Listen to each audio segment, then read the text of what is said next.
ಮನುಷ್ಯನಿಗೆ ಇರೋ ದೊಡ್ಡ ರೋಗ ಅಂದರೆ ಒಬ್ಬ ಬೆಳೀತಾ ಇದ್ರೆ ನೋಡಿ ಸಹಿಸದೇ ಇರೋದು.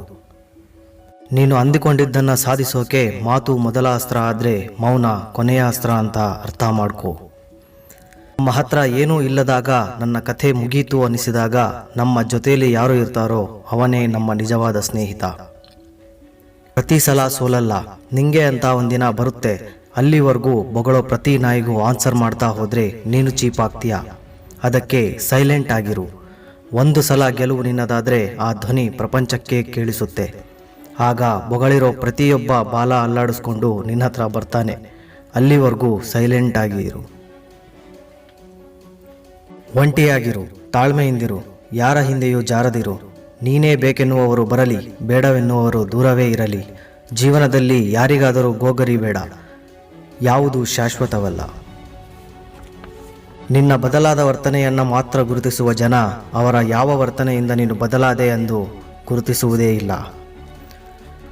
ಬದುಕು ಇರುವುದು ಬದುಕಿ ತೋರಿಸುವುದಕ್ಕಾಗಿಯೇ ಹೊರತು ಭಯದಲ್ಲಿ ಬಾಡಿ ಹೋಗುವುದಕ್ಕಲ್ಲ. ಒಮ್ಮೆ ಕ್ಷಮಿಸಿ ನೋಡು, ಮತ್ತೊಮ್ಮೆ ಕ್ಷಮಿಸಿ ಬಿಡು.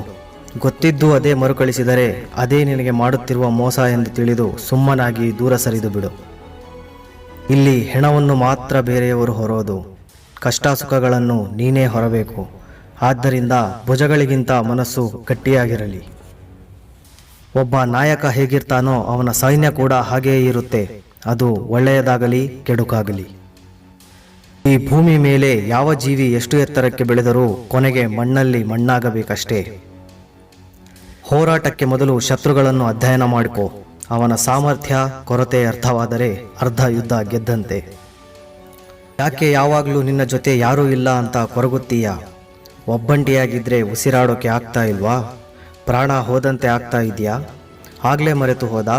ತಾಯಿಯ ಗರ್ಭದಲ್ಲಿ 9 ತಿಂಗಳು ಒಂಟಿಯಾಗಿಯೇ ಇದ್ದೇ ಅಲ್ವಾ? ಆದರೂ ಈ ಪ್ರಪಂಚದಲ್ಲಿ ನೀನೊಬ್ಬನೇ ಅಲ್ಲ. ಜಗತ್ತಿಗೆ ಹಗಲಲ್ಲಿ ಬೆಳಕನ್ನು ಕೊಡೋ ಸೂರ್ಯನೂ ಒಬ್ಬಂಟಿನೇ, ರಾತ್ರಿ ಬೆಳದಿಂಗಳನ್ನು ಸುರಿಸೋ ಚಂದ್ರನೂ ಒಬ್ಬಂಟಿನೇ. ನೀನು ಅನ್ಕೋಬಹುದು ಸೂರ್ಯ ಚಂದ್ರರು ಜಗತ್ತಿಗೆ ಒಂದಕ್ಕಿಂತ ಜಾಸ್ತಿ ಇಲ್ಲ ಅಂತ. ಅದಕ್ಕೆ ಯಾರ ಜೋಡಿಯನ್ನು ಅವರು ಬಯಸೋಲ್ಲ ಅಂತ. ಮನುಷ್ಯರ ಹಾಗೆ ಕೆಲವು ಲಕ್ಷ ಕೋಟಿ ನಕ್ಷತ್ರಗಳು ಕೂಡ ಜೊತೆಯಲ್ಲಿ ಯಾರೂ ಇರಲ್ಲ.